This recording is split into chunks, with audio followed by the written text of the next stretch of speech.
2 Pedro, capítulo 3, capítulo 2, do versículo 1 até o 3, diz assim: Assim como surgiram falsos profetas no meio do povo, também haverá falsos mestres entre vocês.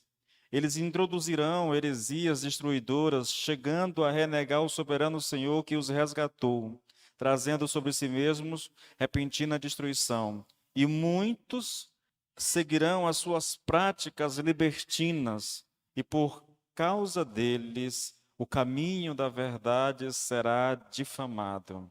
Movidos por avareza, eles explorarão vocês com palavras fictícias, mas para eles a condenação decretada há muito tempo não tarda, e a destruição deles não caiu no esquecimento. Pai, nós te louvamos, nós te bendizemos, nós damos graças ao Senhor, porque nós temos a oportunidade e o privilégio de estar aqui. Senhor, é uma oportunidade, Senhor, é um grande privilégio, Senhor, poder estar aqui reunidos. Muitos irmãos, Pai, Brasil afora, mundo afora, não podem se reunir para cultuar ao Senhor. E nós temos esse privilégio aqui, Senhor. Então eu quero te agradecer por isso. Ao mesmo tempo, Senhor, eu quero pedir ao Senhor que nos ajude na compreensão daquilo que vai ser ministrado, Senhor, meu Deus, em nome de Jesus. Pai, que o Senhor nos conceda graça para compreendermos a Tua palavra, em o nome do Senhor Jesus, eu te peço, Pai, que o Senhor, de fato, ilumine o nosso entendimento, para que possamos compreender a Tua palavra, no nome de Jesus. Amém e amém. Queridos, nós estamos diante de um tema extremamente difícil de ser falado, mas extremamente atual, entendeu? Nós temos vivido essa realidade perto de nós constantemente. É possível até, querido, que nós, de alguma forma, sejamos afetados por aquilo que eu estou ministrando aqui, entende? E eu penso aqui, eu falei a vocês a semana passada, que a verdadeira batalha espiritual é travada exatamente nesse aspecto, irmãos, no que diz respeito ao conhecimento da verdade, ao mesmo tempo ao conhecimento da mentira, do falso ensino, do engano que acontece, entende? Então, se há um agir maligno na nossa mente, nosso coração, é para que não a verdade de Deus não seja compreendida, Segunda Coríntios fala sobre isso, né, que o diabo cegou o entendimento das pessoas para que elas não compreendam a verdade, querido. Então, nós estamos diante, sim, de uma batalha espiritual, querido, porque nós estamos tratando exatamente dessa temática de falsos profetas, falsos mestres, com os seus ensinos maquiavélicos, entende? Então, a gente precisa lidar com isso e compreender, querido, que nós estamos no meio de uma guerra. Uma guerra. Não essa guerra de expulsar demônio, não essa coisa, não, mas uma guerra pela nossa mente, pelo domínio da nossa mente, entendeu? Pela escravidão da mente humana, no sentido de levar as pessoas a não compreender a palavra de Deus. Olha, nós aprendemos na semana passada a maneira errada de verificar a veracidade de uma mensagem. Eu disse, não é porque ela é nova que é verdade, não é porque ela é pregada pela igreja que é verdade, e não é porque a mensagem é popular e a igreja se torne atraente por causa disso, que a mensagem ela é veraz, ela é verdadeira. E antes de entrar antes de continuar com a nossa temática aqui, eu lembrei hoje, quando eu estava relendo o texto novamente, entendeu? Eu lembrei de um episódio, querido, que trata dessa questão da popularidade. E foi um episódio assim que foi público no Brasil, na verdade. O pastor Paulo Júnior, ele fez uma crítica a alguns pastores, né, de grande ascensão midiática. Ele fez uma crítica a ensinos controversos e equivocados. E aí o Silas Malafaia se sentiu ofendido, né? Isso é público, por isso que eu estou colocando os nomes aqui. E ele, numa reunião com alguns desses pastores famosos, estava detonando o cara, dizendo que ele não tinha autoridade para falar aquilo, porque ele era de uma igreja pequena. E aí ele fala de maneira jocosa, mesmo assim, quase que escarnecendo mesmo, dizendo o seguinte: olha, vê que ele nem filma a igreja, ele só filma ele mesmo, para não mostrar a quantidade de pessoas que tem lá. Como se a quantidade de pessoas de uma igreja desse aval para tudo aquilo que nós falarmos, entendeu, querido? Repito, não é porque o ensino é popular, não é porque ele é aceito pela maioria que ele é verdadeiro, irmãos. Não é esse o critério para nós julgarmos se um ensino é verdadeiro ou não. É bom que a gente tenha isso em mente, querido. É muito bom. E me entristece muito ter vindo esse argumento do Silas Malafaia, entendeu? Desdenhando do Paulo Júnior, porque a igreja dele não era tão grande quanto a igreja do Silas Malafaia, e alegando a questão do tamanho ou a falta de pessoas na igreja do Paulo Júnior, para dizer que aquilo que ele estava defendendo não era verdadeiro. Repito, essa é uma mentalidade que diz o seguinte: bom, eu estou numa igreja grande, sou aceito pela maioria, então aquilo que eu falo deve ser verdade. Aí vem aquele que olha para uma igreja pequena e diz: bom, aquele pastor está pegando para uma igreja pequena, então o ensino dele não deve ser verdadeiro. Queridos, nós já vimos isso semana passada, entendeu? Deus lida com um remanescente na história da igreja. Foi assim com a nação de Israel, tem sido assim com a história da igreja. Sempre um remanescente, sempre alguém, entendeu? Deus preservando uma minoria que dará sequência, que dará continuidade àquilo que Deus vem fazendo. Irmãos, é assim que funciona, tá? É assim que funciona. Não é o tamanho de uma igreja, não é a popularidade de um pastor que faz a mensagem pregada por ele ser verdadeira, tá bom, querido? Bom, nós gastamos o nosso tempo a semana passada tratando disso, entendeu? Como eu sei, ou como eu posso verificar se uma se uma mensagem é verdadeira ou não. E eu disse como que a gente pode julgar de maneira negativa. Não é pela novidade, não é pela popularidade, e também não é porque a igreja está pregando, tá bom? Pregando. Hoje, nós veremos, querido, de maneira geral ainda, as características de um falso mestre ou um falso profeta. Queridos, eu queria que vocês tentassem compreender a seriedade do que nós vamos ministrar, do que foi ministrado semana passada e do que nós ministraremos essa semana. Como eu posso conhecer, irmãos? É lógico, a gente vai aqui olhar só alguns aspectos. Eu estou fazendo essa abordagem geral porque eu ainda não decidi como é que eu vou fazer a abordagem do texto em si, entendeu? Porque o texto ele é muito claro. Na verdade, não há na Bíblia não há um capítulo tão claro a respeito de quem são os falsos mestres, de como eles vivem e o que eles pregam, irmãos. Não há em toda a Bíblia um capítulo semelhante. O que há é a carta de Judas, que ninguém sabe dizer se Judas baseou no escrito de Pedro ou se foi Pedro que se baseou no escrito de Judas. São muito semelhantes as cartas, entendeu? Também tratando da questão do falso profeta, entendeu? Do falso profeta, mais do falso profeta. Então é um capítulo ímpar, irmãos, ímpar. Lord Jones se refere a ele como aquele tipo de capítulo que, se ele tivesse que escolher pregar, ele nunca pregaria um capítulo como esse, dado ao que é dito aqui, entendeu? Porque Pedro, ele é muito, muito específico, é dramático, querido, para você perceber que uma igreja pode chegar no nível como esse, entendeu? É ruim você falar de que dentro da igreja pode acontecer coisas como essas que Pedro descreve aqui nesse capítulo 2. Porque ele descreve coisas vergonhosas para o evangelho, irmãos. Coisas que entristecem o coração de Deus e que envergonham a igreja do Senhor, entende? A atitude desses homens é uma coisa extremamente vexatória. Então, o Lord John diz: olha, eu não pregaria sobre isso, porque ele diz que é negativo para a igreja, entendeu? Eu penso um pouco como ele, mas eu acredito que nós devemos pregar, a despeito de ser vexatório para a igreja, nós devemos pregar para expor isso, entendeu? Para tornar isso claro às pessoas. O desejo é que você entenda, querido. Veja o que eu vou dizer para vocês, irmãos. O meu desejo é que você entenda essas questões todas aqui né? Que você saiba reconhecer um falso mestre e que você fuja dele, entendeu? De repente você ouve, até gosta daquilo que o cara diz, mas se você compreender por aquilo que você vai ouvir hoje, que aquilo que ele está fazendo caracteriza um falso mestre, que você largue de ouvir essa pessoa, querido, tá bom? Irmãos, nós somos aquilo que cremos.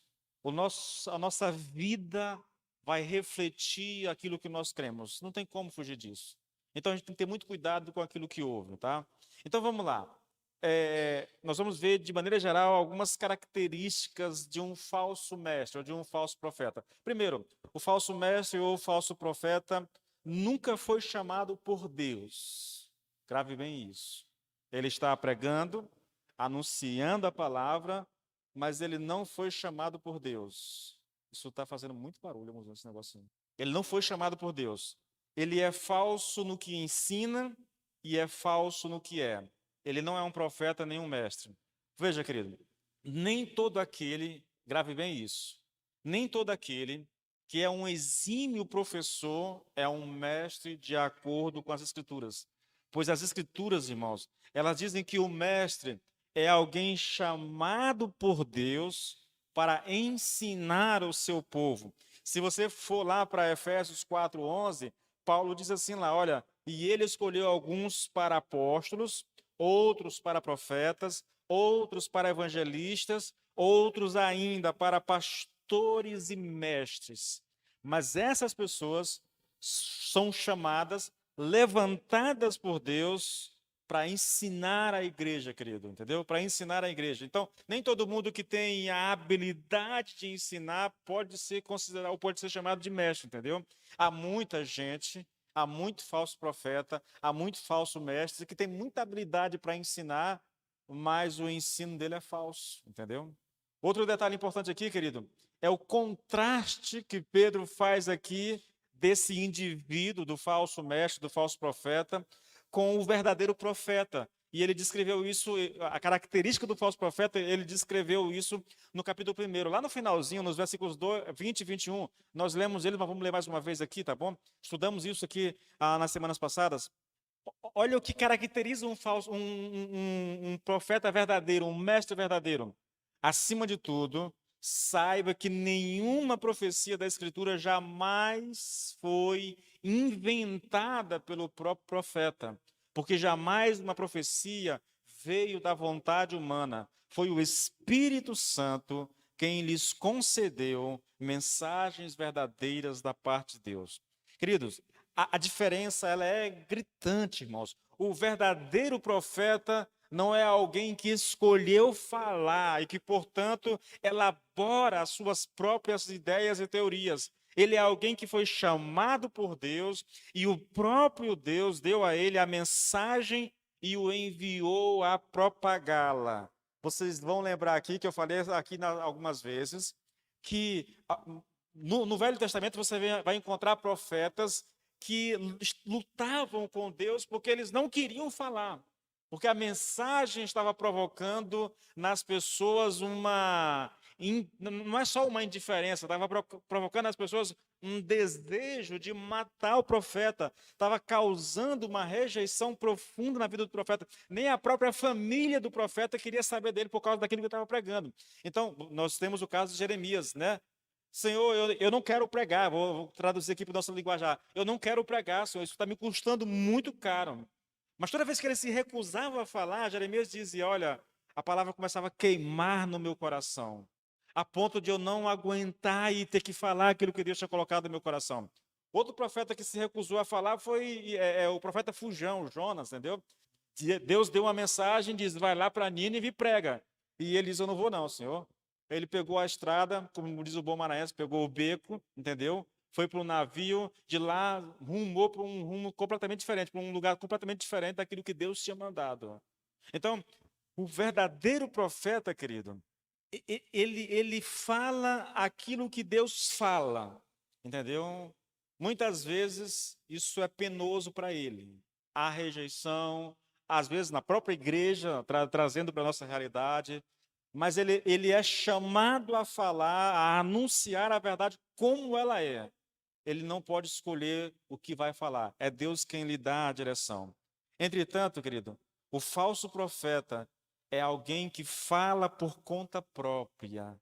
É ele quem elabora as suas próprias ideias. E mesmo não tendo a autoridade divina, alega que fala da parte de Deus.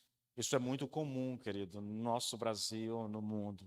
Pessoas que dizem estar falando da parte de Deus, quando na verdade estão falando por si mesmo, entendeu? Resumindo isso, o verdadeiro profeta é alguém que anuncia a palavra de Deus. Já o falso profeta é alguém que sempre dá a expressão às suas teorias e ideias pessoais. Há um contraste muito grande, irmãos, entre o verdadeiro e o falso profeta. O Lloyd Jones, ele sintetiza isso de uma forma assim, muito interessante. Ele diz o seguinte, olha, a suprema diferença entre o verdadeiro profeta e o falso é que o verdadeiro profeta prega a mensagem da Bíblia e o falso profeta prega o que ele acha que a Bíblia deveria dizer e ensinar. Oh, queridos, oh, irmãos, eu queria muito que vocês entendessem isso. O profeta, ou o mestre, vou colocar dessa forma, ele vai expor a Bíblia, como ela é. Sim, vai haver rejeição, em alguns momentos vai, entendeu? É capaz, como o Paulo já anunciou lá em Timóteo, me parece, né? Ele falando que nos últimos dias as pessoas teriam comichão nos ouvidos, na orelha, né? Para ouvir aquilo que eles querem ouvir e não aquilo que Deus está falando.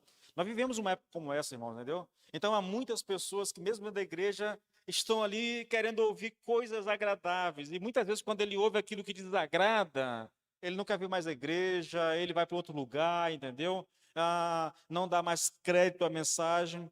Mas o fato, querido, é que quem é chamado por Deus para pregar, tem que pregar aquilo que a Bíblia ensina, irmãos, e não aquilo que eu acho que ela deveria ensinar. Olha, querido, eu vi muito isso acontecer no movimento conhecido por G12. Eu estava lá no começo, eu acompanhei, eu me envolvi com aquilo lá, entendeu? De repente, querido, tudo na Bíblia apontava para as ideias propagadas pelo movimento, né? Irmãos, lá tinha lá os passos lá, né? Ganhar, consolidar, treinar e enviar. De repente a gente começou a ver isso em toda parte da Bíblia, entendeu? Aquela linguagem do movimento começou a aparecer, os conceitos começaram a aparecer, e aí fizeram uma releitura da Bíblia com essa perspectiva desse movimento chamado G12, entendeu? Que tem muitas variantes no Brasil e no mundo, na verdade. Fizeram uma releitura da Bíblia. Isso é não pregar aquilo que a Bíblia ensina, mas aquilo que a gente acha que ela deveria ensinar. Eu estava lá no começo, irmãos. Eu pude ver isso lá. Eu me envolvi com esse negócio todo, entendeu? Até que um dia Deus abriu os meus olhos, graças a Deus. Entende? Acontece. Veja outra, vocês encontrarão algo parecido, né, nas igrejas neopentecostais. O pastor quer falar de uma ideia que ele teve ou recebeu orientação para falar, né? Essas igrejas hoje que são filiais, a ordem vem de cima do que vai ser pregado. Aí ele vai para a Bíblia atrás de um texto que corrobore aquilo que ele quer dizer. Vou dar um exemplo para vocês de como esse pessoal interpreta a Bíblia. A cidade de Sodoma e Gomorra foi invadida, Ló foi capturado, alguém avisou para Abraão, tio de Ló, olha, Ló foi capturado, as cidades foram destruídas e levaram lá os habitantes como prisioneiros, e entre eles estava Ló e a família. Abraão reúne os homens da sua casa, 318 homens valentes, guerreiros, mais alguns vizinhos lá, e vai atrás. Bom, por causa dos 318 que estavam com Abraão e que libertou lá o sobrinho de Ló, aí nós criamos aqui o culto dos 318. 318 pastores vão formar aqui um corredor na igreja e as pessoas vão passar por debaixo desse corredor, vão receber a bênção. Aí começa, irmãos, começa a fantasiar com esse tipo de coisa, entendeu? há uma orientação na Bíblia para eu levantar 318 pastores para orar por alguém? Não, não há, querido. Há apenas um relato, um fato que ocorreu e que foi registrado. Sim, eu posso tirar alguns princípios dali? Posso, mas daí, querido, a querer tornar aquilo uma realidade na igreja. E eu poderia muito bem falar de tantas outras coisas, irmãos. O cara vê lá a vara do Arão, e aí ele pega lá uma vara, unge, entendeu? E começa a querer. Irmãos, é assim, infelizmente, que nós temos visto acontecer no Brasil. Você pega essas igrejas que estão o tempo todo online e vocês vão perceber, querido, que o ensino é basicamente isso, entendeu? Alguém determina lá, esse é o ano de Abraão, esse é o ano de Josué, esse é o ano não sei lá das quantas, e começam a ensinar um monte de coisa, querido, que brotou da mente daquele líder, mas que não há respaldo. Irmãos, deixa eu dizer algo para vocês. Repetir isso quantas vezes eu achar necessário. Não é porque alguém cita a Bíblia que ele está pregando a Bíblia, irmãos. Grave isso, querido. Entenda isso. Citar um texto bíblico não dá respaldo a ninguém, querido. Não dá. Eu tenho visto ao longo da minha caminhada com Cristo muitos pastores que têm a mensagem na cabeça, mas não tem o texto ainda. E eles vão lá atrás de um texto só para dizer, preguei a Bíblia. Eu li o texto antes de começar a pregação. Tá? Eu estive num evento como esse, irmãos.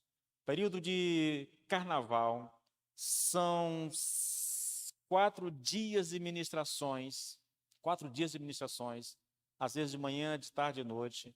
O pregador vai lá, ele abre a Bíblia, lê um versículo, fecha a Bíblia, abre o computador e começa a pregar. Ele não diz nada sobre aquilo que ele leu na abertura da pregação. O que é isso, irmãos? As ideias são deles, é dele. Foi ele que criou aquilo, foi ele que projetou aquilo, foi ele que idealizou aquilo. Tudo é da cabeça dele. Tudo que ele precisa da Bíblia é um texto para respaldar o que ele vai falar. Pronto. Ainda falando de pregação bíblica, querido, deixa eu te dizer uma coisa muito simples. A Bíblia nos ensina o que é pregar, irmãos. Se você pegar o livro, eu li isso hoje, li ontem. Neemias. Abre-se o livro da lei, lê, e alguém vai lá e explica o que foi lido para o povo. Lê o texto e explica para o povo o que foi lido. Entendeu? Isso é pregação. Você já viu o Nicodemos pregando? Ele lê o texto, ele explica o texto e depois ele faz a aplicação. Entendeu? Pastor, por que o senhor não faz assim? Bom, eu faço, só que não na mesma ordem que ele. Eu vou fazendo a aplicação, lendo e aplicando, simultaneamente, entendeu? Simultaneamente. Mas é exatamente isso, irmãos. Isso é pregação bíblica. Não há espaço para as minhas ideias, entendeu? Eu tenho que seguir aquilo que está escrito. Bom, vamos lá. Como consequência lógica do primeiro ponto, veja, a nossa questão aqui, vou voltar aqui para o começo, é a seguinte: as características de um falso mestre. Primeiro, o falso mestre nunca foi chamado por Deus, tá bom? Ele fala aquilo que lhe vem à mente, suas ideias, suas teorias, não aquilo que está escrito, tá? A segunda característica, tá? É uma consequência dessa, né? A mensagem do falso profeta e do falso mestre não é genuína, não é verdadeira. Se é a ideia dele, não pode ser genuína, entendeu? Não pode ser verdadeira. Veja o que Pedro diz sobre isso, querido. Por avareza farão de vós negócios com palavras fingidas. Irmãos, veja o que está escrito aqui. Vou ler uma versão um pouquinho mais contemporânea para tornar isso um pouco mais claro para você. É o mesmo texto, só que numa versão mais contemporânea. Esses mestres, em sua ganância, dirão qualquer coisa para se apossarem do dinheiro de vocês. Percebe, querido, o que caracteriza um falso mestre? Ele não está se importando se a verdade der algum tipo de argumento para ele, ele vai usar. Se ela não der, ele elabora os seus argumentos. Ele vai dizer qualquer coisa para arrancar dinheiro das pessoas. Entende? Isso é o que caracteriza um falso mestre. Irmãos, você vai ouvir essas pessoas, eu vou falar disso mais tarde, vai ouvir essas pessoas, querido, com aquele linguajar adocicado, sabe? Aquela coisa que vai inflando o teu ego, vai inflando o teu ego, entendeu? Vai te dando falsas expectativas e lá no finalzinho ele dá o golpe. Eu já conheci pastores que se especializaram tanto nisso, que quando eles vão pregar em igreja, eles dizem para o pastor: Pastor, o senhor não precisa me dar nada, só lhe peço uma coisa. Nos dias em que estiver fazendo a campanha na sua igreja, eu ministro a oferta e a oferta levantada é minha. O senhor não precisa se preocupar em levantar dinheiro, não, eu mesmo ministro a minha oferta. Então esse camarada, isso, ele já vai, troca logo, porque se der problema a gente, entendeu? Esse camarada, ele já vai para a conferência, querido, com tudo preparado para. Eu vi esses caras em ação, irmãos. Vi como é que eles agem. Eu vi um cara desses numa igreja, querido, na igreja que eu congregava. Ele vai preparar o cenário. Preparar o cenário. No dia que eu estava lá, o envelope. Esse é o envelope que ele já traz de casa, entendeu? Preparadinho. Esse é o envelope. Você vai pegar esse envelope hoje, você vai para casa, vai pensar no que Deus quer que você faça na sua vida, no sonho que você quer realizar, e vai colocar aqui num papel dentro desse envelope, e vai trazer esse envelope junto com uma oferta no culto de amanhã. Oh, querido, no dia seguinte, os irmãos vieram, na hora da oferta, todo mundo vai lá com seu envelope. No final do culto, a tesoureira, eu conhecia a tesoureira, conhecia a igreja. Ela sempre vai, termina o culto, como a Ana Luísa vem aqui, termina o culto, ela vem, pega o gasofilaço, recolhe as ofertas e dízimo. Quando a tesoureira foi, ele estava lá cumprimentando o povo e com o canto de olho no gasofilaço. Quando a tesoureira foi para o gasofilaço, ele gritou de lá: Ei, ei, não precisa, não, pastor, não precisa contar, não, pode deixar que eu mesmo conto, tá bom? Não precisa a senhora se preocupar com isso, não. Não mexa no dinheiro, não, que é meu. Vi isso acontecer, irmãos. Vi pastor passar 3 dias pregando, preparando o coração do povo para arrancar dinheiro. Isso caracteriza um falso mestre, irmãos. Não me desculpe, mas não tenho outra palavra para isso. Isso é ser um falso mestre. Isso é fazer, querido, é dizer qualquer. E essas pessoas, irmãos, se preparem para ouvir grandes profecias. Olha, eis que o Senhor está me dizendo aqui que você, varão, que ele tem uma grande bênção e começa com essa linguagem que todo mundo já conhece, entendeu? Falso mestre, querido. Picareta. Lobos transvestidos de ovelhas. Gente que quer o teu dinheiro, que é avarento. Há muitas dessas pessoas nas nossas igrejas, querido. Muito. A terceira questão, querido. Gente, eu esqueci de uma coisa que era a minha musiquinha de fundo aqui, mas agora já está tarde já.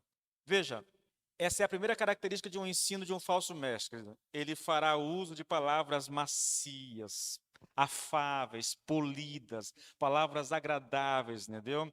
A segunda, ele é sempre confortador, ou seja, ele nunca critica, nunca faz com que nos sintamos desconfortáveis. Ele sempre procura dizer o que nós queremos ouvir. O falso profeta também, querido, nunca fará com que você se sinta um pecador ou que você está perdido, a menos, é claro, que ele precise lançar a mão desse argumento porque você está falhando com as suas contribuições. Aí ele vai usar isso contra você, entendeu? Como há pastores que dizem para a igreja: se você não for dizimista, você não vai ser salvo. Tem que trazer o seu dízimo para a igreja, tá? Irmãos, é de uma pilantragem, querido. É sério. É de uma avareza, querido, que não está escrito, entendeu? Eu só não sei como as pessoas se submetem a isso. Eu não sei, querido. Eu não sei. Eu vou gastar um tempo com vocês falando sobre finanças, irmãos. Eu adquiri um livro do Nicodemos, né? E ele passou um tempo ensinando a igreja lá do Recife e transformou aquilo lá num livro sobre vida financeira. E quase nunca há essa questão da vida financeira pela perspectiva reformada, entendeu? Então eu estou aqui me preparando para começar a estudar aquele negócio, porque eu vou preparar uma série de ministrações a respeito dessa questão. Faz tempo que eu não falo sobre isso na igreja, entendeu? É um erro da minha parte não estar abordando isso, porque a gente deve abordar, querido. Deve ensinar a igreja. Há muito novo convertido na igreja. A gente deve ensinar. Agora, querido, dizer que o dízimo, ou o fato de não dizimar, isso tira a salvação de alguém, querido, é anular completamente o sacrifício do Senhor Jesus Cristo na cruz. Não dá, irmãos, simplesmente não dá. Olha, querido, ainda falando sobre o falso mestre, nesse aspecto sobre o ensino, o fato de ele dizer às pessoas, eu vejo alguns irmãos compartilhando nos status, no WhatsApp, no Instagram, às vezes, no Facebook, alguns desses pastores, que não são pastores de igreja, entende? Mas são pastores de rede social. Eu vejo muita gente compartilhando aquilo, querido. Pode ouvir, irmãos. Ouça um vídeo atrás do outro e você não vai ser confrontado com o seu pecado de maneira alguma. Tudo que é feito ali, querido, é feito para agradar as pessoas, para fazer com que elas se sintam bem, se sintam amadas, entendeu? Se sintam importantes. E aí vem aquele discurso com um monte de textos bíblicos. Sim, eu concordo, entendeu? Há muitos textos bíblicos, mas todos eles, querido, usado com uma intenção no coração da pessoa, né? Ele não está preocupado exatamente, querido, que você se sinta bem. O que ele quer, na verdade, é público, né? E, consequentemente, um retorno financeiro por trás disso. Há muitos, querido, há muitos. E eu confesso a vocês, irmãos, na minha curta carreira de pregador, eu já preguei mensagens assim. E eu sei o resultado disso numa igreja, entendeu? O povo gosta desse negócio. O povo gosta disso. Talvez pela carência que nós vivemos hoje, talvez pela crise que a gente vive, as pessoas gostam disso. Agora, querido, o que me espanta com essa questão toda é a seguinte: é porque em nenhum momento esses pregadores apontam para o pecado, para a gravidade do pecado, entendeu? Para a possibilidade de você estar dentro da igreja e ir enganado, equivocado, achando que está salvo, quando na verdade você nunca foi salvo. Então é um perigo muito grande, irmãos. Pedro trata disso negócio aqui. Veja, o terceiro ponto aqui: o falso mestre ou o falso profeta é alguém que negará o Senhor Jesus Cristo. Grave bem o que eu vou lhe dizer, querido. Mas olha o texto logo, olha. Assim como surgiram falsos profetas no meio do povo, também haverá falsos mestres entre vocês. Eles introduzirão heresias destruidoras, chegando a negar o soberano Senhor que os resgatou. Como esses falsos mestres negam a Jesus? Primeiro, querido, deixando o Senhor Jesus fora da mensagem. Lloyd Jones diz o seguinte: ele se propõe a transmitir uma mensagem cristã e, todavia, o nome de Cristo nunca é mencionado. Deus é mencionado, mas Cristo, o Senhor, não. Essas pessoas, elas, irmãos, falar de Cristo, querido, não tem como falar de Cristo e não falar do sacrifício. Falar do sacrifício de Jesus Cristo não tem como nos remeter ao motivo pelo qual ele foi para a cruz, que é os nossos pecados, que é o perdão dos nossos pecados, entendeu? Então, Cristo é deixado de lado. Nós falamos de Deus, do amor de Deus e tudo mais, falamos do Espírito Santo, entendeu? Da presença do Espírito Santo, do bom dia, Espírito Santo, mas nós não falamos de Cristo. Ele é deixado de lado. Quando você ouvir uma mensagem, querido, onde Cristo é deixado de lado, cuidado com essa mensagem, entendeu? Cuidado com ela. Como é que eles fazem isso? Como é que eles negam a Jesus? Removendo o Senhor Jesus do centro da mensagem. Veja, eu sei que isso pode parecer estranho para nós, mas havia entre os pregadores mais antigos um consenso sobre a centralidade de Jesus na mensagem. A ideia era a seguinte, querido: olha, se Cristo não está no centro, ele está sendo negado.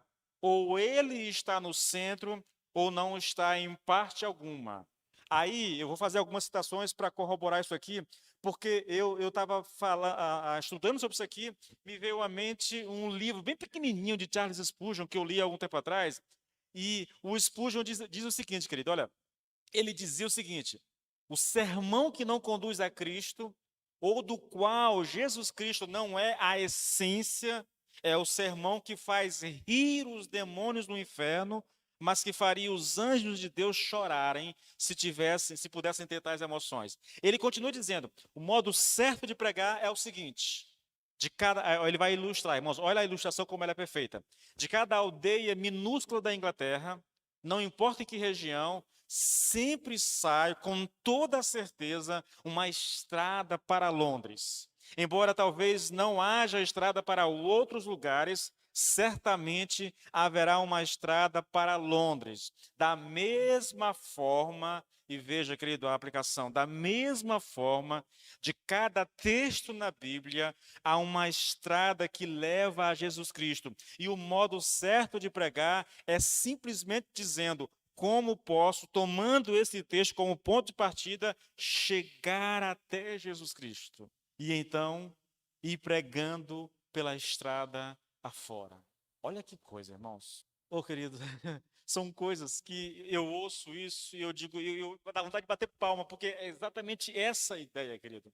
Todo o texto na Bíblia tem que me levar para Cristo, entendeu? Ele é a essência das Escrituras, ele é a verdade encarnada. Então, tudo na Bíblia vai nos apontar, vai nos levar para Cristo, irmãos. Nós não podemos deixar ele de fora, querido. Nós não podemos tirar a centralidade de Jesus da mensagem, porque se eu faço isso, irmãos, eu estou negando a Cristo. Eu posso falar de Deus, como hoje tem sido muito comum, se fala muito do Espírito Santo, de tudo no Espírito Santo, menos que o Espírito Santo, que a função essencial e primordial do Espírito Santo é nos levar a Cristo, entendeu? Nós falamos tudo sobre o Espírito Santo, menos aquilo que é a essência do trabalho do Espírito Santo, que é levar as pessoas a Cristo. Por quê? Porque nós estamos negando a Cristo com a nossa mensagem muitas vezes. Nós não podemos remover o Jesus, querido, do centro da nossa mensagem. Tudo na Bíblia aponta. Irmãos, você quer ter uma visão resumida e prática do que é a Bíblia? Todo o Velho Testamento lança luz para a vinda de Jesus Cristo. Todo o Velho Testamento. Cada história, cada personagem principal vai apontar de alguma forma para Cristo. Isso é o Velho Testamento. Quando a gente chega no Novo Testamento, os 4 primeiros livros da Bíblia é a entrada triunfal de Cristo na terra. Ele aparece, ele vem de uma virgem, ele vive sobre essa terra há 33 anos. Ali há um registro do que ele disse, né, do que ele fez, na verdade, de tudo que aconteceu com ele. Depois disso, a Bíblia se encarrega de explicar o que ele veio fazer. Pronto. Isso é a Bíblia, entendeu? Toda ela lança luz em Jesus. Como é que um falso mestre nega as Escrituras? Negando a obra expiatória de Jesus. Veja, removendo a Cristo da mensagem, não dando a ele a centralidade da mensagem, agora negando a obra de Jesus. Tais pessoas acreditam que existem outros meios de salvação. Bom, se existem outros meios de salvação, a morte de Jesus na cruz foi desnecessária, né? Esse é um argumento muito antigo, querido, tá bom? Ele não precisava ter morrido naquela cruz para que alguém fosse salvo, tá? A situação não é tão ruim como a Bíblia diz que é. Portanto, nós não precisamos de um Salvador. Em outras palavras, Jesus não é o único caminho para Deus. E isso é negar a obra expiatória do Senhor Jesus. O que a Bíblia diz sobre essa questão de salvação, irmãos? 1 João 14,6. Ele diz, são palavras de Jesus: eu sou o caminho, a verdade e a vida, e ninguém vem ao Pai a não ser por mim. Não há outro caminho, não há outro jeito. Se você quiser se chegar a Deus, tem que ser por meio de Cristo. Agora em Atos 4,12 é mais específico ainda, tá bom? Mais claro ainda. E não há salvação em nenhum outro nome, porque debaixo do céu não existe nenhum outro nome dado entre os homens pelo qual importa que sejamos salvos. Só há salvação por meio do Senhor Jesus Cristo, irmãos. Qualquer mensagem que te apresente uma possibilidade a mais, ela é um falso ensino, é uma mentira. Ela é oriunda das trevas. O pai dessa mensagem, aquele que originou essa mensagem, não foi Deus, não foi o Espírito Santo, isso vem do diabo, entendeu? Qualquer mensagem, irmãos, qualquer mensagem que ensine um caminho de salvação diferente de Cristo, vem do diabo, você pode ter certeza. Não pode vir de Deus. Ah, nós precisamos de boas obras. Mentira. As boas obras são necessárias não para sermos salvos. As boas obras são necessárias para mostrar que nós somos salvos, entendeu? Não é consequência de salvação, não é condição, né? Isso. Eu já disse tanto isso, agora deu um branco. As obras não são condição para ser salvo, ela é consequência, querido, consequência, tá? Andando um pouquinho mais, como é que o falso mestre nega Cristo, o ensino nega Cristo? Negando a centralidade da cruz. Você observa, irmãos? Deixa Cristo de fora da mensagem, ele não é o centro da mensagem. Aqui, nesse ponto, a obra expiatória é negada. Agora nós temos a questão de negar a centralidade da cruz. Eu confesso, querido, embora eu fale muito sobre salvação de Cristo pregado na cruz, eu confesso que eu preciso melhorar um pouco esse ponto aqui. Ainda que eu trabalhe isso bastante, mas eu confesso que eu devo melhorar, tá, essa questão. Veja alguns textos para você ter uma noção do que está sendo dito aqui, irmãos. Primeiro, livro de Coríntios, 1 Coríntios, capítulo 1, no versículo 17 e 18. Então, vamos ler alguns versículos desse capítulo, tá bom? Então, abre a Bíblia aí, deixa aberto aí, porque nós vamos ler alguns versículos importantíssimos a respeito da centralidade da cruz de Cristo na mensagem do Evangelho. Veja o que Paulo diz, versículo 17.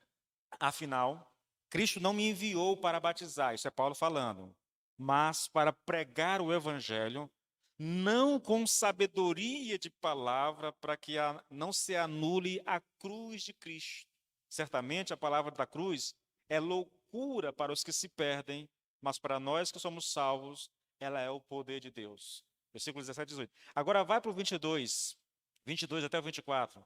Porque os judeus pedem sinais e os gregos buscam sabedoria, mas nós pregamos o Cristo crucificado, escândalo para os judeus, loucura para os gentios, mas para os que foram chamados, tanto judeus como gregos, Cristo é o poder de Deus e a sabedoria de Deus. E andando só um pouquinho mais, no capítulo 2, vê bem aí, versículo 1, 2, ouça, querido, irmãos, quando estive com vocês, anunciando-lhes o mistério de Deus, não o fiz com ostentação de linguagem ou sabedoria, porque decidi nada saber entre vocês, a não ser Jesus Cristo e este crucificado, irmãos. Crucificado. A mensagem do Evangelho tem um centro.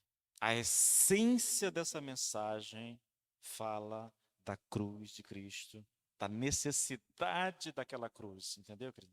Por que é tão importante, irmãos? É porque na cruz foi onde o Senhor Jesus Cristo pagou o preço do nosso pecado, sofreu a nossa condenação, sofreu a nossa morte, e é ali naquela cruz, por causa do que ele fez, que nós somos feitos filhos de Deus.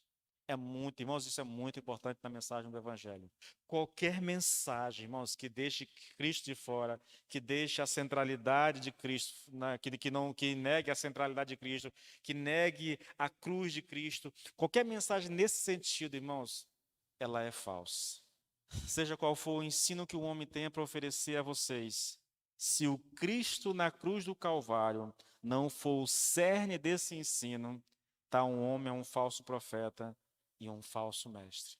A nossa mensagem, irmãos, tem que nos levar a Cristo. Tem que nos levar a Cristo. Não importa sobre o que eu esteja pregando, eu só tenho que me conduzir a Cristo. Por que isso é tão importante, irmãos? E eu desafio vocês a ouvirem um pouco o que é pregado hoje. Gaste um tempinho. Não é para você estar ouvindo. Eu confesso a vocês, irmãos, eu já disse a vocês, se vocês quisessem atender uma orientação minha, eu já disse a vocês quais os pastores vocês deveriam ouvir. Não é porque eu queira saber mais do que vocês, não é porque eu me julgue melhor do que vocês, mas é porque, sem orgulho nenhum, irmãos, eu tenho mais conhecimento do que vocês a respeito das Escrituras Sagradas. Em outras palavras, eu tenho condição, e aí parece que eu estou sendo metido, né? Mas não é isso. Mas eu tenho condições de avaliar melhor uma mensagem do que vocês, entendeu? Eu tenho um filtro, irmãos, aqui. Na hora que eu ouço a mensagem, e não importa quem eu esteja ouvindo, na hora que eu começo a ouvir uma mensagem, o filtrozinho é ligado, entendeu? Não importa. Eu tenho ouvido Nicodemos, irmãos, e algumas coisas que ele tem dito em Romanos, eu não concordo com ele, entendeu? Não concordo. Nós não somos, irmãos, assim, por mais que eu admire, por mais que eu o considere o melhor pregador do Brasil, há alguns posicionamentos dele que eu não concordo. É uma questão pessoal, entendeu? O cara é o maior erudito, vou colocar dessa forma, né? O maior conhecedor da Bíblia no Brasil. O cara tem formações no exterior sobre isso, mas ainda assim há posicionamentos que ele tem, né? Que eu não consigo defender muito abertamente, entendeu? Porque tenho dificuldade em entender. Talvez seja de entender o que ele esteja dizendo. Talvez seja isso. Não discordar exatamente disso, né? Mas talvez por não entender exatamente aquilo que ele quer dizer com aquele posicionamento, eu acabo rejeitando ele, entendeu? Então é muito importante essa questão, irmãos. Preste atenção.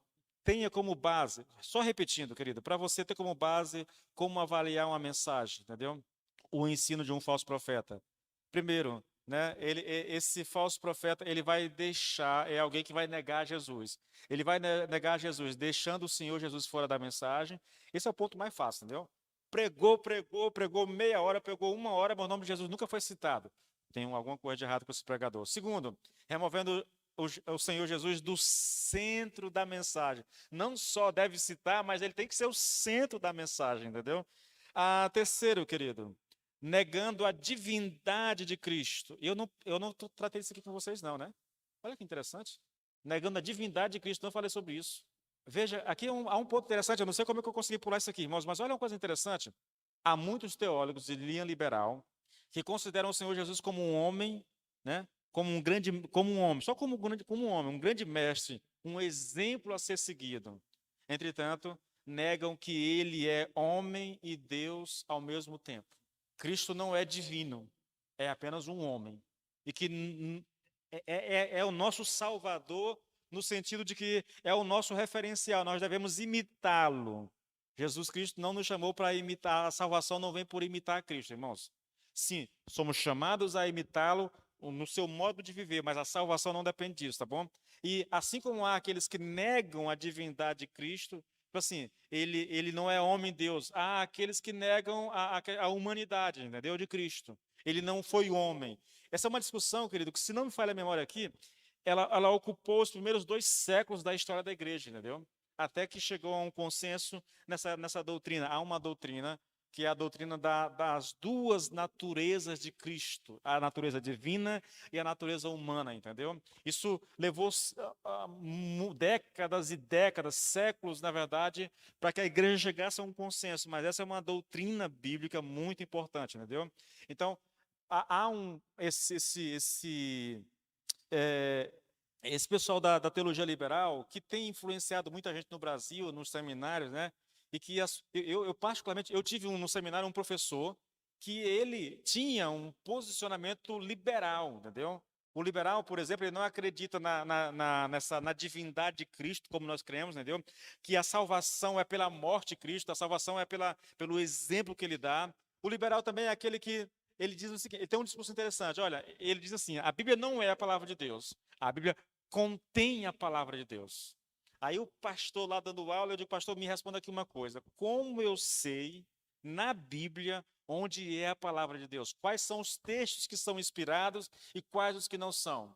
Aí ele não soube explicar, entendeu? Mas o discurso é isso, a Bíblia não é a palavra de Deus, ela contém a palavra de Deus. E o liberal, ele rejeita tudo aquilo que é sobrenatural na Bíblia. Portanto, muita coisa do que nós cremos é deixado de fora, porque muita coisa é sobrenatural, entendeu? Bom, nega a obra expiatória de Cristo, nós já falamos sobre isso, nega a centralidade da cruz de Cristo, tá? Agora, continuando aqui, irmãos, veja, os falsos mestres e os falsos profetas são em suas vidas, são falsos em sua vida e no seu modo de viver. Olha, o versículo 2 do capítulo 2 da segunda de Pedro. 2 Pedro 2:2. Muitos seguirão os caminhos vergonhosos desses homens. Quem são esses homens? São os falsos mestres. Então, eles são falsos em suas vidas e são falsos também no modo de viver. Alguém já disse que esses falsos profetas e mestres não têm uma verdadeira vocação, nem uma verdadeira mensagem, nem tampouco têm um verdadeiro modo de viver, né? Uma verdadeira vida. E por que que é assim? Porque o falso ensino, querido, sempre leva a um falso viver. Eu quero que você compreenda isso aqui, irmãos. Nós somos fruto daquilo que nós cremos. É muito importante que isso seja compreendido por nós. Se eu não consigo crer que a minha salvação se dá pelo sacrifício do Senhor Jesus Cristo, e eu desejo salvação, então eu vou me esforçar muito, muito, para merecer essa salvação. Se você pegar a história de Lutero, antes da sua conversão genuína, você vai ver exatamente isso. A luta de Lutero para ser salvo, porque ele achava que tinha que merecer a salvação, entende? Eu conheci pessoas aqui nesse lugar, aqui no Buriti, que lutavam com isso. Brinquei uma vez com essa pessoa, ela passa uma semana no céu e a outra no inferno, entende? Porque acha que pode merecer salvação. São pessoas que, quando tudo vai bem, eu já disse isso aqui 1 milhão de vezes, ela se orgulha da sua situação, da sua condição. E muitas vezes passa a julgar aqueles que não vivem como ela. Quando essas pessoas tropeçam, e não tem como não tropeçar, essas pessoas mergulham num mar de acusação e na cabeça dela elas perdem a salvação e elas precisam vir aqui à frente uma outra vez, se reconciliar com Jesus, ou aceitar Jesus outra vez, entendeu? Isso porque ela crê de forma errada. A nossa crença diz que a salvação não é por aquilo que nós fazemos, irmãos. Eu tenho dito isso aqui, repetido isso aqui tantas vezes, mas eu sei a dificuldade que é para alguns entenderem, entendeu? É lógico. Essa é uma mensagem que pode dar vazão para pensamentos equivocados, para atitudes equivocadas. A pessoa achar que pode viver de qualquer forma, entendeu? Repetindo aquilo que eu disse lá no começo, nossas obras, elas não são condições para ser salvo. O que que é isso?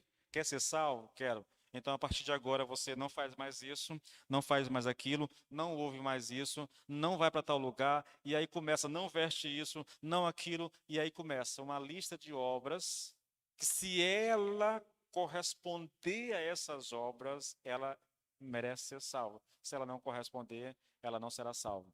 Obras não são condições, obras são consequências. Uma vez que você é salvo, então você é chamado a manifestar. Olha, querido, olha o texto. Efésios 1:3, me parece, ou 1:4, não lembro aqui. Porque Deus nos escolheu antes da fundação do mundo. Ele nos escolheu para quê? Para sermos santos e irrepreensíveis diante dele. A nossa eleição é uma eleição para a santidade, entendeu? Então, se você quer saber se você é um eleito, olhe para a sua vida, para a sua santidade. Você é uma pessoa santa, tem vivido em santidade.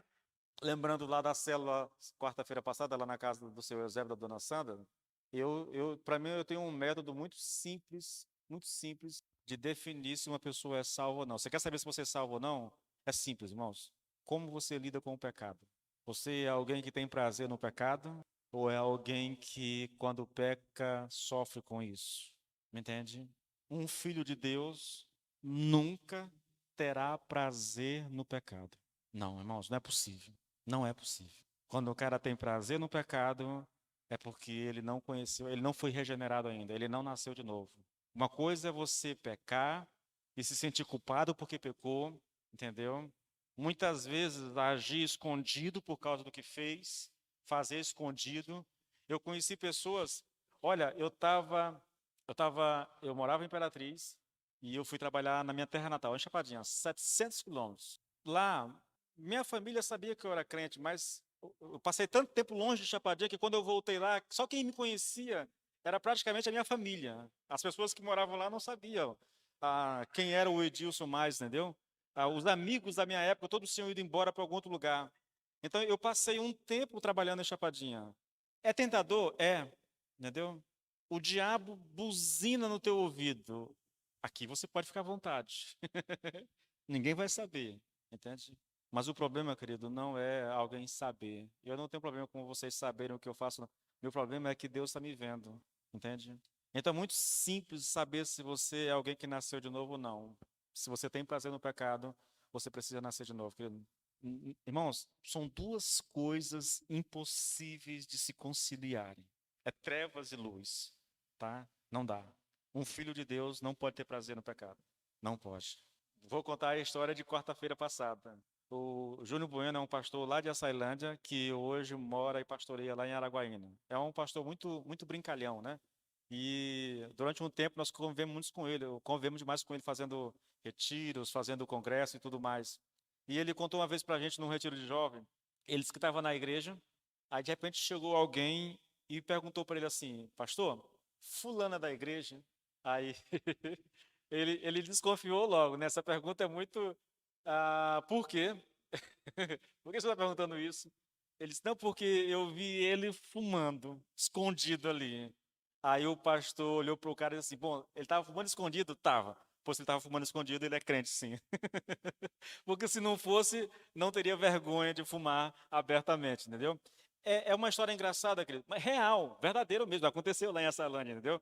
Mas que serve, irmãos, para a gente ter uma noção de como funciona isso conosco, tá bom? Olha, veja, querido, repetindo o que eu disse, um falso ensino vai levar a um falso viver, tá? Agora veja o que diz o Hernando Dias Lopes. A teologia é a mãe da ética. Ele tem essas frases de efeito muito louca, né? A teologia é a mãe da ética. A conduta é filha da doutrina. Doutrina é ensino, querido, entendeu? Então a conduta é fruto do ensino que você recebe, tá bom? É isso que ele está dizendo.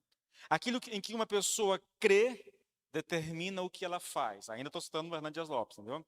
Porque os falsos mestres pregavam uma falsa doutrina, viviam uma falsa vida. Sabe o que significa?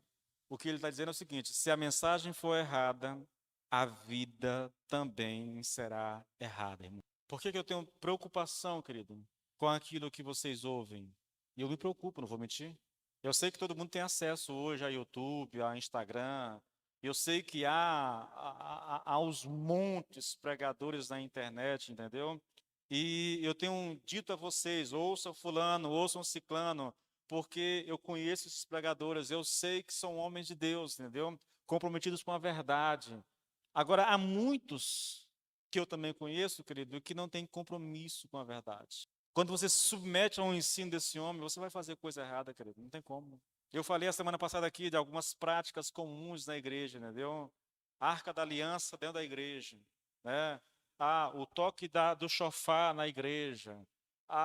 O cara que pega um copinho de água, coloca ali do lado da televisão, para o pastor orar lá de São Paulo, abençoando aquela água, e você vai beber e vai crer que vai ser curado, entendeu? Essas práticas, né? Tá aí, irmãos, o tempo todo na televisão, eu sei isso nas redes sociais, isso é muito comum. Quando você se deixa levar por isso, irmãos, querido, eu conheci um irmão do meu pai, que aceitou a Cristo de verdade, mas caiu numa igreja assim, entende?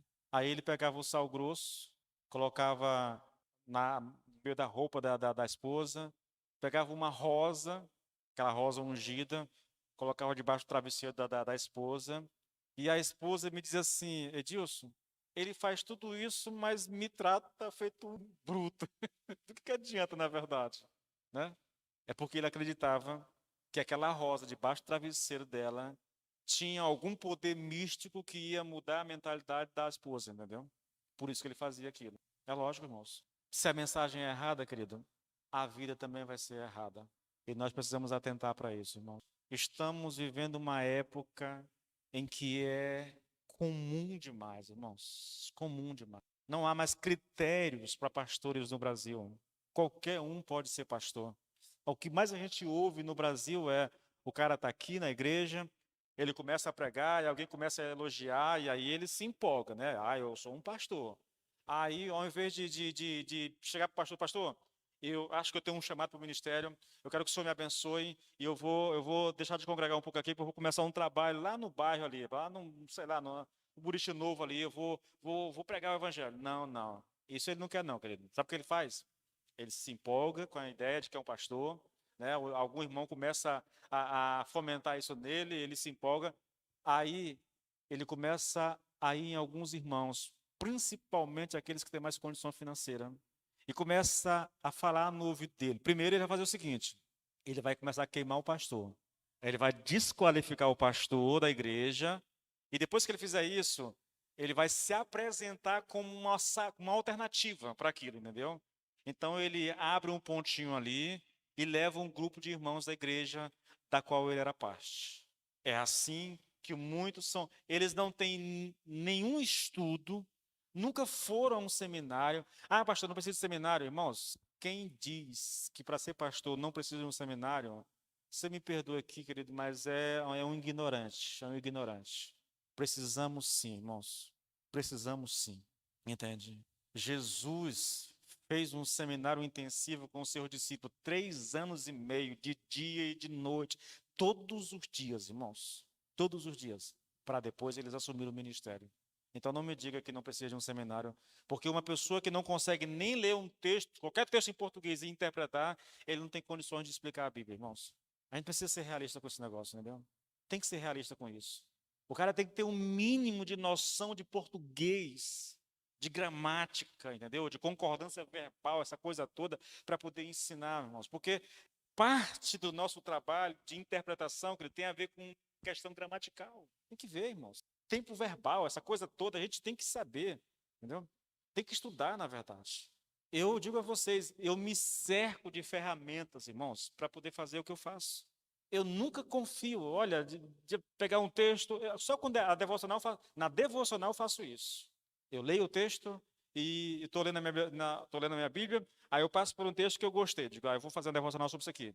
Aí eu pego o texto, quando eu termino a minha leitura, eu vou lá e, sem olhar, consta nada, eu vou lá e faço a devocional, entendeu? Mas é uma devocional de 10 minutinhos, entendeu? É uma coisa, e é devocional, é muito livre, na verdade. Agora, na hora de pregar, irmãos, aí não. Aí não. Pregação é outra coisa, entendeu? É um outro nível.